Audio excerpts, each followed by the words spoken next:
$26.900 ga 2025-yilda ishlab chiqarilgan Primo egalaridan Leap Motors C16 mashinasi e'lonimiz kelib qoldi. Mashinamiz bor yo'g'i 27.000 km masofani bosib o'tilgan, kraskalari bo'lsa absolyutni top-toza. Yoki mashinamizga 4 ta yumshoq balonlar, $500 ga avtoglassdan gerb labovoylar, gaidan o'tadiganidan qo'ydirib qo'yilgan.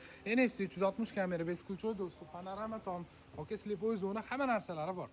Mashinamiz 2 do'p opsiya bo'ladi. Orqalari kapitanskiy sidena, monitorlari bor, kerakli hamma programmalar yozdirib qo'yilgan.